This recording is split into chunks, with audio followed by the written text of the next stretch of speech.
clear to the audience. I am shocked and pleasantly surprised that Mitchelle indulged me. Yeah, you're right.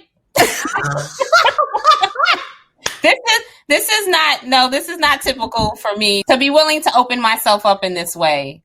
But I think it's important because I think especially women that are in higher levels or middle management, I don't think I'm the only one struggling with this, but I don't think people talk about it. I never talked about this with my girlfriends. We would get on the phone and complain with each other all the time. And that was the norm. Y'all stuck it together. Nothing productive came out of that. But when we stepped at the house, our hair was combed, we had our nice suits on, and, we were professional, and we felt like we were carrying the weight of the world. Is if we're in scenarios and I'm usually either the only Black attorney or one of very few. And that was a burden that I carried, which wasn't helpful. So I'm going to completely switch my questions because we're typically the only ones in the room, and it's a burden when we're angry. Yes. And bitter. When you shift your perspective and you take joy into account, it's actually not that bad. People like you. They want to talk to you, but you still angry. They're not talking to you. They be like this. Oh my God, here she comes. Right. I agree. I mean, me being an attorney, I usually don't bring good news half the time. So it just made it even worse. And it just makes for a lot more pleasant experience to not have to carry this weight of being angry. And for some reason, I had in my head that that's how I needed to be taken seriously as a woman of color. And I think that was just wrong. My perspective wasn't accurate. I look at these pictures of these sisters on LinkedIn. I screenshot a crazy looking woman every day. And some women have scowls on their faces in their headshots. And we think that means strength. And I just be like, somebody give this lady my number. Because what's the point of, and these are in press releases, Mitchelle.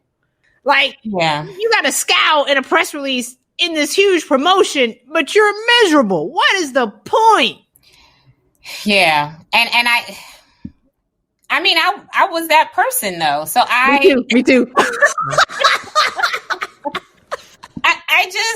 To me, that a part of that was, that's how you be professional. I want to make sure as a person of color, they take me seriously.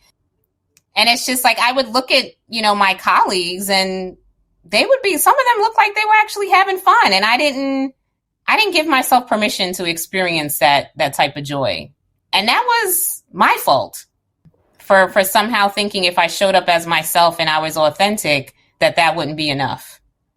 And I know authenticity has become a bit cliche now, and people talk about showing up authentic, but I don't know that people really understand what that means. They don't know what it means. You can't teach authenticity from an external perspective. So it's three things that really annoy me when I look at these corporate trainers, which that's my goal, is to do more corporate training, because let's really teach you about emotional intelligence. Everybody's talking about emotional intelligence, self-awareness. You have no idea what you're talking about. Executive presence is not you being taught to emulate anybody other than who you really are, because you're going to be rejected. And then authenticity. How is an inauthentic person going to teach you how to be authentic? And it's not a clinical term. It's actually joy and you owning who you are. And then once that happens, then the confidence comes. Like, you don't have to teach self-confidence. Teach me how to be happy with who I am in all of my dysfunction, which is actually my greatness. But I think something else that you taught me was that, like, even with getting cancer, I was like, why me?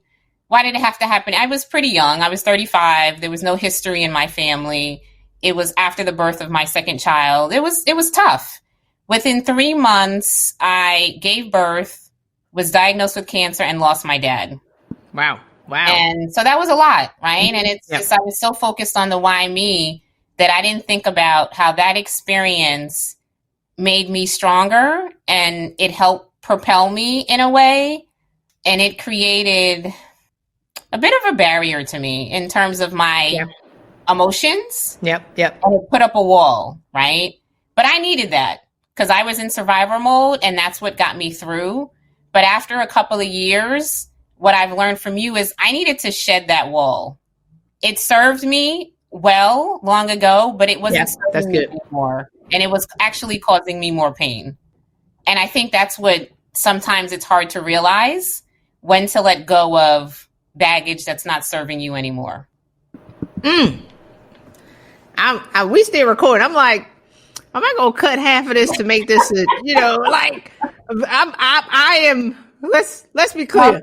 I am enjoying Michelle's, let me get your name right, Michelle's, and we coached for a long time. I'm enjoying your share, right? Because I don't think that people understand how significant this is for you. But then the same thing is, I wasn't trying to share my story either. Yeah. And God was like, no, you gonna share. I was like, I ain't saying nothing. Cause I think this is the thing though. And it's like, I didn't want it to be viewed as a weakness. And I'm strong. I don't want nobody's pity. God forbid, and it's just, after a while, I was just like, why am I'm making it bad for myself by walking around just angry. And it didn't make sense anymore.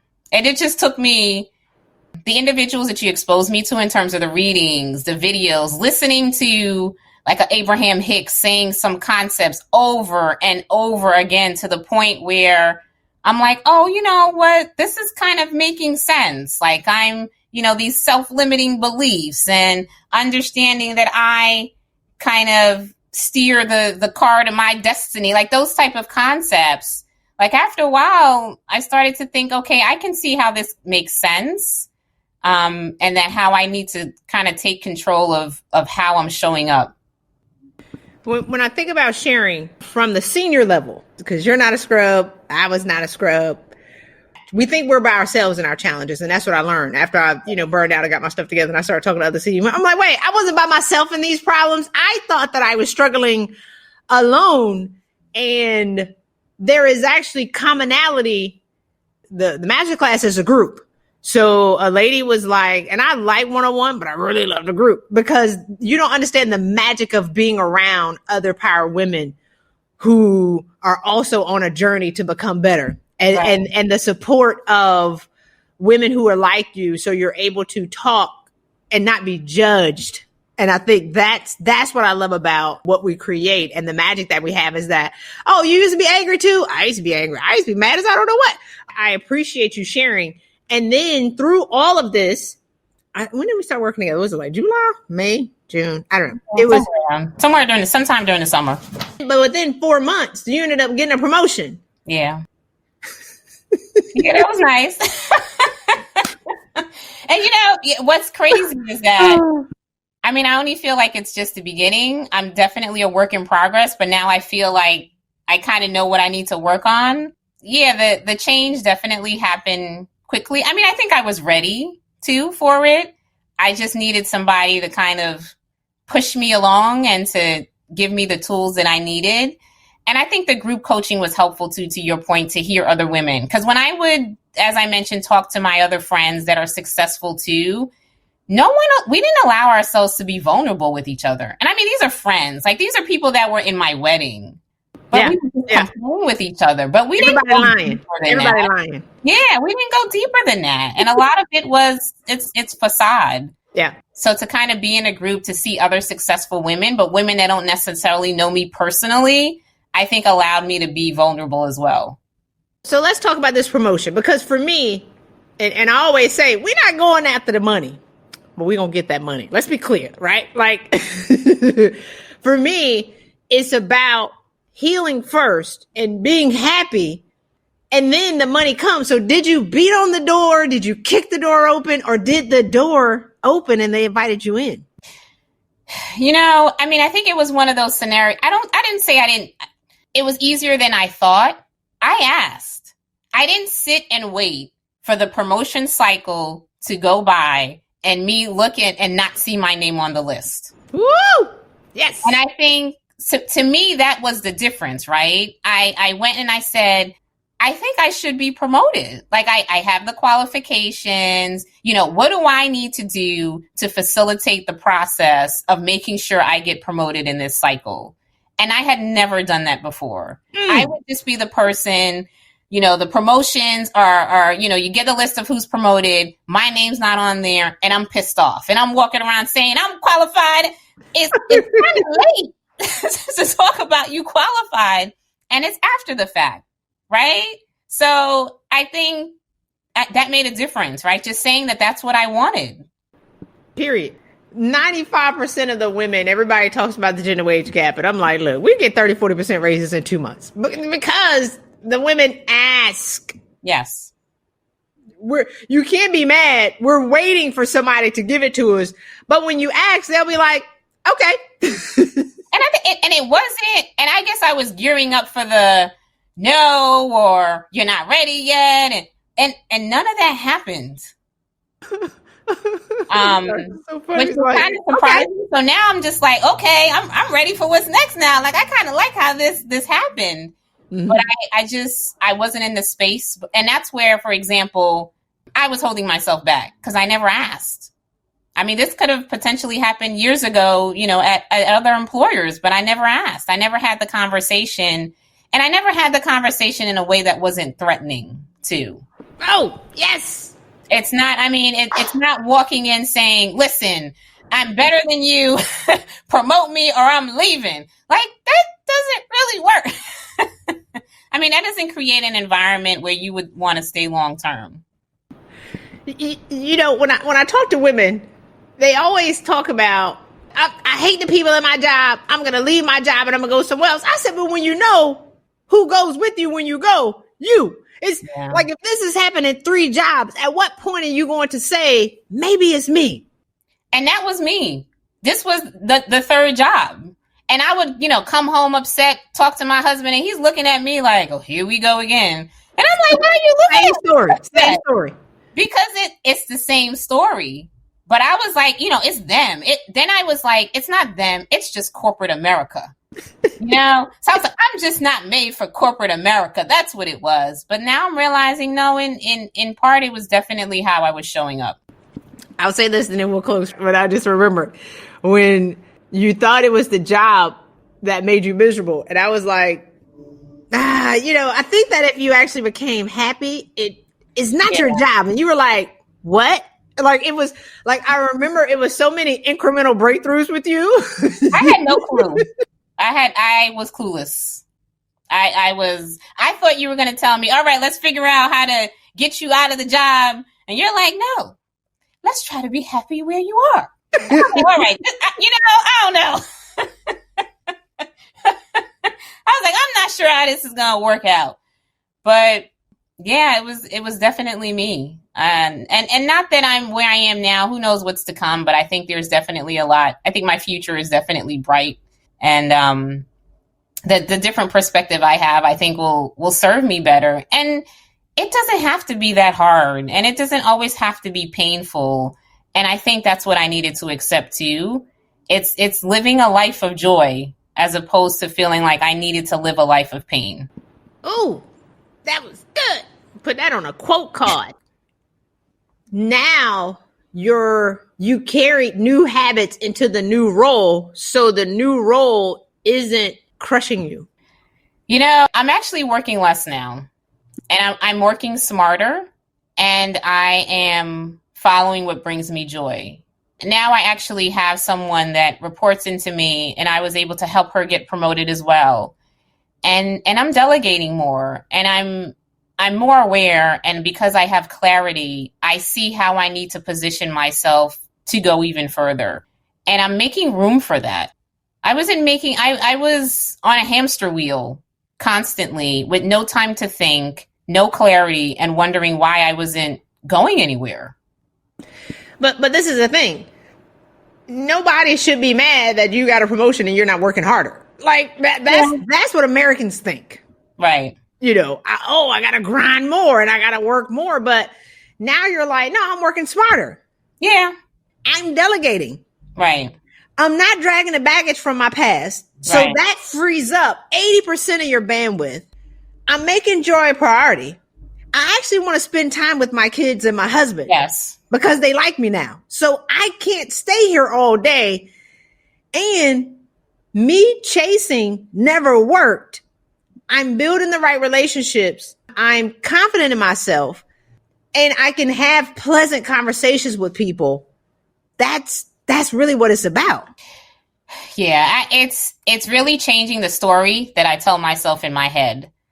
So I was that person, you would walk into my office and I was all business. I didn't have pictures of my kids on my desk. I didn't have pictures of my wedding because I felt like I needed to be professional 24/7. Whereas now I'm having conversations about my kids. So then people are sharing about their kids, and it makes for a more pleasant exchange.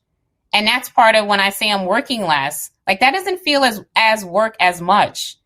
But to be honest with you, I think that makes for more productive work relationships. I just wasn't open to making myself vulnerable in that way. And that's an example of an attitude that was holding me back. It didn't serve me. And this is why, Mitchelle, we're not getting in the rooms. We're not building the personal relationships. People sponsor and mentor who they know, like, and trust. They don't know you. They know your work. Yes. And if you're talking about real advancement, that's not enough. And I thought it was. And I was pissed off at other people who realized they needed to do that and they needed to work on relationships. I wasn't thinking I need to change my strategy. I would just keep on working hard and be angry that I was sitting there working hard. Working all these hours and they ain't going nowhere. Yeah, now that I think about it, my strategy didn't make any sense. All right, this is so good. So we're going to close, Mitchelle. Okay. I'm so proud of you. Thank you. Not only, again, one, you saying I want to be on this podcast, I was like, what? Because I know this chick don't share nothing. But again, that's a part of the growth, right? Like I was not trying to share my story. I was like, I ain't saying nothing. I was like, no, you gonna tell. I was like, he said, I'm not gonna give you no money. I said, okay. So I need the financial resources to support my bougie lifestyle. But what I've learned is the more vulnerable I've been, that's how I got you. That's how I'm able to serve more. And so the whole goal is whenever you understand that you need it at all, you're not embarrassed from your story. And there are people who need to hear your story. There are women who are waiting to hear your experience. So I appreciate you coming here and being vulnerable and sharing your insight to be able to pour into another woman, because that's what we deserve. And we're not getting at the senior level. We're just not getting it. We're getting a completely different narrative that's not working for us. And my goal is to change that narrative to say, no, you have the power. Stop thinking that it's them that's going to give it to you. You have to heal. And then allow, you talked about it in the beginning, allow what's going to happen to unfold. And I think a big part of it is this goes beyond getting promotions. This is really about saving lives, because a lot of us are burnt out and we're getting sick and we're dying as a result of it. And we're not really understanding why. Yeah. But I almost died twice in the Coast Guard, like for real. So I get it. Thank you so much. I can't wait to see what, and again, this is the beginning. So This is the thing, is like, I'm 8 years in the game. So as I will continue to watch how miracle signs and wonders unfold for the women that I've had just a distinct honor to work with, that's where my joy comes from. Like, I'd be like, woo! And then we celebrate. So I can't wait to see what happens for you the next 6 months. It's going to be good. And then the next year. And then, I think as we're grateful for each day that we now have on this planet, let's live it in enjoy it, not in pain. Absolutely. And thank you for the work that you do. And your willingness to kind of push through too, because I was a bit reluctant and you definitely kicked the door down for me. So I appreciate that. That was a dangerous question that I was going to ask in the middle. They'd be like, what is it like working with Christy Rutherford? Because I don't play. I expect results. Like, that's the thing. It's like, this is not going to be some pansy hand. You're going to invest your money and you're not going to change. I think it's hard, right? Because you have a pretty aggressive personality, I would say. You come off kind of strong. But what happens is when you say stuff, it's like, ooh, she cut me. But it's like, but I can't deny that what you're saying isn't true. Yeah. And if I really want to work on myself and create change, then I need to, if anything, not enough people are being honest with individuals to really force change. Me? An aggressive personality? Oh my God. What? I can't, what? But my desire, one of a guy that I almost considered working with last year was like, you can only give your people what you can give them, but you can't make them change. Like you can't make that, have that desire for them. And my goal is, okay, so either I'm going, we're going to be nice about it in the beginning. And then I'm gonna put you in a headlock and be like, okay, that didn't work. But that's what type of leader I was in the Coast Guard, right? Like, oh, that didn't work. I'm gonna sock you in the jaw. Okay, that didn't work. Okay, I'm gonna punch you. But it's only to make you better. So even if, and again, it's to interrupt the script that you have running in your head, and it's to interrupt the patterns that have been solidified in your life for the past 40 years. And the conversation that you've had supported with your friends for the past 20, 25 years. And then all the data where they tell you that you're going to stay this way and you should be justified. I have to do something to interrupt the script. Right. And sometimes I yell, sometimes I have to find the right words in a combination to be like, oh, and then you be like this, ouch. That was kind of good. Let me go chew on this. And I think too, the part of just realizing it's you as opposed to it's everybody else. That's a lot to digest, right? Yeah. Now, Michelle, I think it's you. You were like, I don't know. I was like, no, I don't think so. Maybe I need help on, figuring out how to fit in better. But yeah, I mean, I think to get the results, you need to do the work. And you push people to do the real work. And I think that's why you have amazing results with people like me and the rest of your clients. Like you got to do the hard work, and it's definitely looking within. I'm coming for real change. I'm not coming for temporary change like you talked about. I go to yoga and within 10 minutes somebody go send me an email and it's pow. Or we're taught to even I used to want to do yoga and sit in with they tried to smoke me out of incense and I was searching as I was burning out in my career. I'm searching for all these external things. I had 3 therapists because Christy Rutherford couldn't be seen at a therapist. I'm the great Christy Rutherford. Like, there's no way nobody can know that I'm here. This is anonymous. And they didn't help me move forward. They were just listening to me wallow. And I was like, but wait. So are you going to say something profound? Because I'm here to change. I'm busy. I'm an action-oriented woman who can get results that I can measure in my job. Yeah. I want to see that for me as a high achiever. And so most people, I'm just going to say it. Most people want to just complain about their stuff. They don't want to change. Yes, I agree. And so these therapists were just asking me questions and I'm like this, but where are we going with this though? Cause me, I can quantify. All right. If I'm going to, bring this mirror out and I'm going to look and you're going to dig up my skeleton and they be like this. Okay, we're done. I'm like, no, wait, we dug this thing up. You're just going to leave it here and just, right. What do I do with it now? Yeah. Yeah. Yeah. So it's my goal is real change forever. Mm-hmm. Not only with you, and then you see how your kids and your husband and then your family and now your kids can now have a whole mom with a whole family and then the whole dad and then they produce whole kids and not be in therapy in the cycle of my mom came home angry every day. So I'm angry or I just melt when I see somebody who's angry. So now they can have that stability that you want for your kids. And I think too, a big part of it for me was you allowed yourself to be vulnerable with your clients. And for me, hearing your story, hearing about how you're living your life now, hearing about your prior struggles was helpful to me. Because then I felt like if she can be vulnerable, then maybe I can too. I don't think that happens in most coaching relationships, especially like you say, especially when you say it's executive presence or it's about advancing in work. It's kind of like, okay, I just want to advance in work. Why are you talking about my personal business? Why are we going back to my childhood? What does that have to do with me advancing at work? Yeah. Then you start to connect the dots. And then it's like, okay, I kind of can't deny that there's some trauma that I just never dealt with and resolved that's showing up in how I am at work and how I am at home as an adult. Well, we're going to bring you back. Oh. You'll be like, what?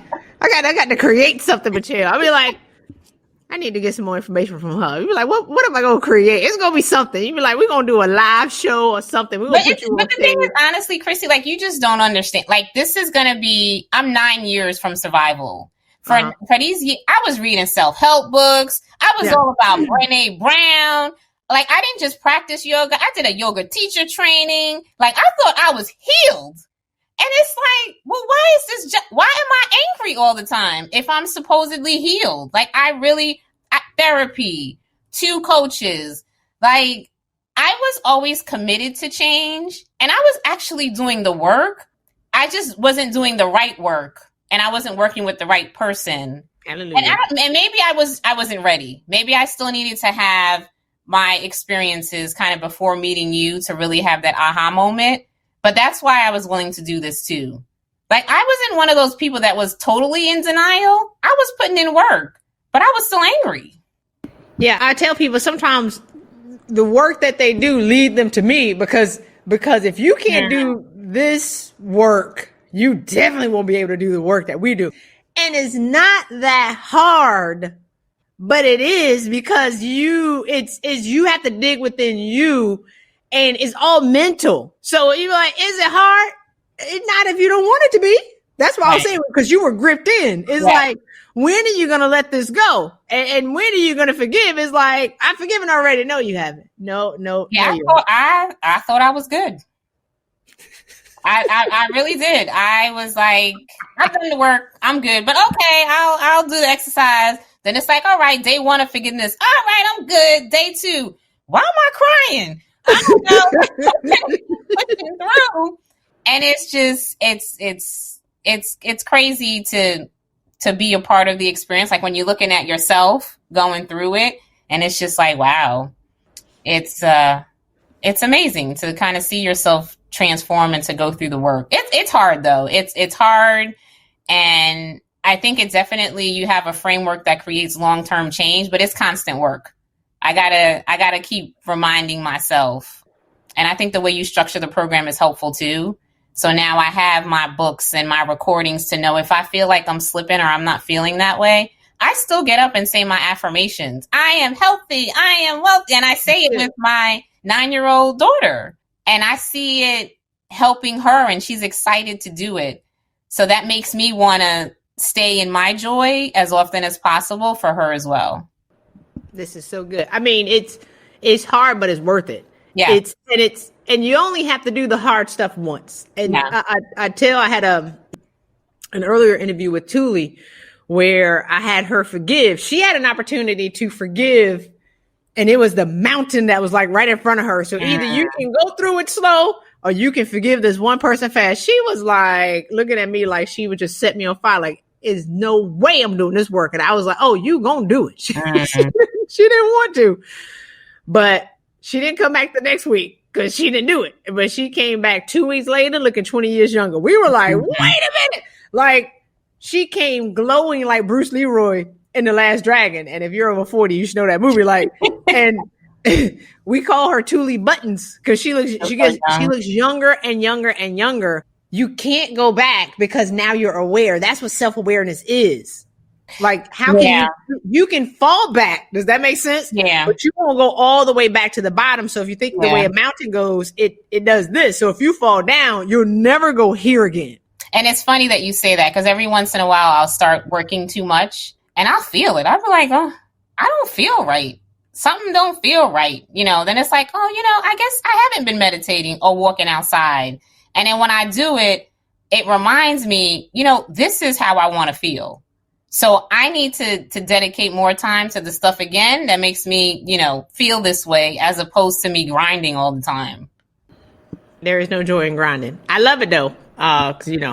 But the longer term effects of having joy, and I think being proud of yourself for where you are right now, But really it's like when it's time to go, you can go knowing that. For me, it makes a difference when how I look at death now.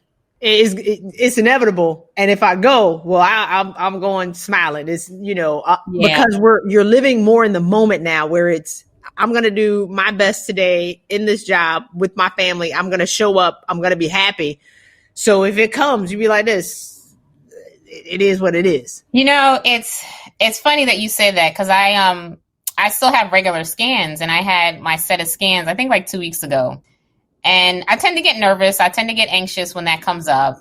And I made sure I did my meditations and I'm usually really nervous, like when I have to go under the machine. And this time I was just like, you know what? I'm cancer free and it's going to be all right. Mm-hmm. And I went through the test and the results were fine. But being in a better place, I was able to enjoy that. Like before I was just I kept telling, I was so anxious and I had in my head that this bad thing was going to happen that that in of itself made me miserable. And at the end of the day, if the cancer, there's nothing I can do. If it happens that it comes back, I don't want it. And if it does, I need to know that I don't have regrets and I live the best that I could live. And I think to your point, why not go for being happy? Like there was one time, after working with you, I was driving to my mother's and I was like, I feel joy in my heart. Like I don't know, the weirdest thing ever, but it felt so good. And I'd never felt that before, but why wouldn't I want to feel that more? If I can help myself feel it more, why not? Yes. It's just giving yourself permission. Yes. How crazy is that? We're grown people walking around miserable. And you just got to give yourself permission to just be happy. Yeah. It's crazy when you say it that way out loud, but a lot of us are a lot of folks are kind of stuck in that mindset. There is a quote from somebody, I can't remember. It talked about, being Black in America, it gives you permission to be in a perpetual state of rage. Mm. And people were posting that. And I'm like, that's a choice. And of course, it's the unpopular opinion, right? Because with everything that's going on right now, and it's crazy. But like, I tell people, I'm aware that people are suffering. I'm not aloof, right, even though I live in a bubble. But I make a decision not to make their suffering a part of my suffering. I can't. And people call it selfish, but it is what it is. Why am I going to bring myself down to your state of misery? How is that serving me? And how does that really serve my clients? It's funny that you say that because I've always had this perspective that I felt guilty that I had achieved some of the things I'd achieved and other members of my family had not. And now I'm like, that's not fair. I should be proud of what I've achieved. And yeah, it's tough, right? And I have all these thoughts in my head. I think that the concept of what's going on from a race perspective, I know it's there. I acknowledge it. It's horrible. I try to do my part, but that doesn't mean it doesn't help for me to walk around miserable and mad all the time. What I realized, like I had to reduce watching the news. I had my 11-year-old son that was just scared, like in his own house. That mindset doesn't help any of us live our lives. If anything, it causes us to compromise the way that we're living.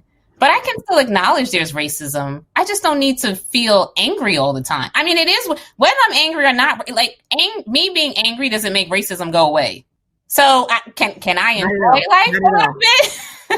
When I think about how what's happened this year affects how we're viewed in the workplace, it matters. Yeah. And we'll claim that they're closing the doors, but it's us and our anger that we're justified in. I'm justified to be this mad. This stuff is happening.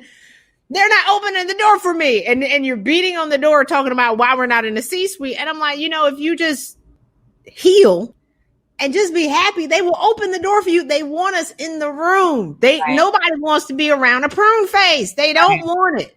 And it doesn't matter who they are. Maybe that's not the right room for you, but walking around angry is not going to allow you to find the right room for you to be in. Like it solves for nothing. I think about if the shoe was on the other foot or if we were in a country with the majority, and I'm sure there are organizations that have the majority of Black women in it.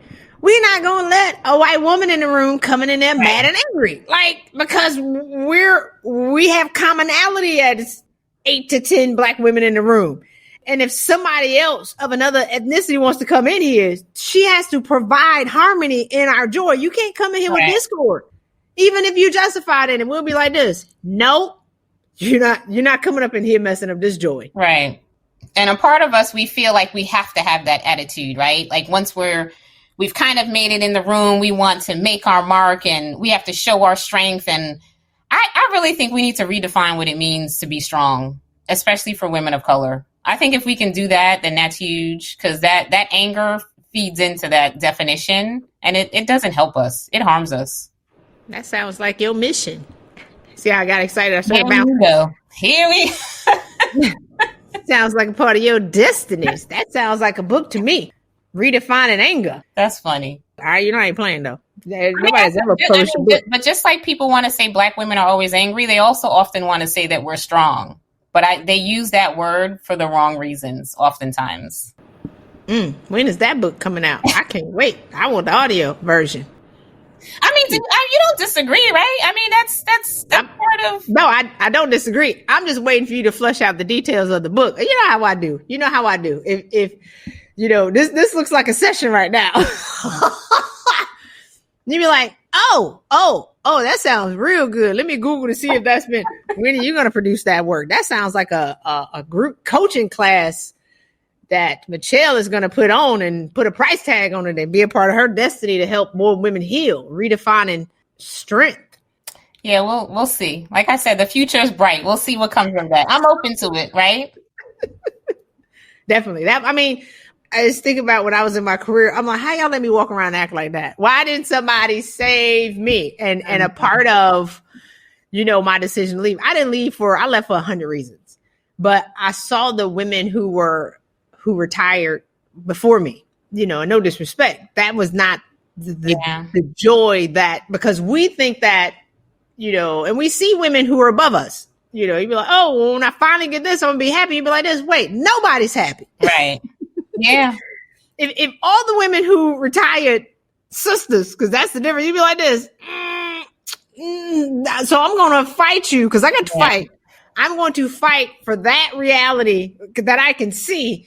You know what I'm going to do? I'm going to turn right here and I'm just going to run in the darkness and we're going to see what happens. And it all worked out. Yeah. That's a tough one too, right? But that doesn't even deter us from pushing and just being angry that we're not at the seat, even though we look at the person in the seat and we're like, I don't want to be that person. Isn't that crazy? Oh yeah, I talk about it all the time. That's psycho. When you think about it, that's kind of psycho to think that way. It's insanity doing the same thing and expecting different results. Yeah. You're going to end up just like that person, and you won't change. Right. So many people are trapped doing it. Millions of people around the world. Millions. It's sad. Yeah, it is sad. So we're gonna dance because we're still in this full moon energy. So I'm gonna get some. Okay. I'll show you my video later. Ladies and gentlemen, 3 keys for Mitchelle: dance, meditate, walk outside. Forgiveness. Forgiveness. Mitchelle. Thank you. All right. Take care.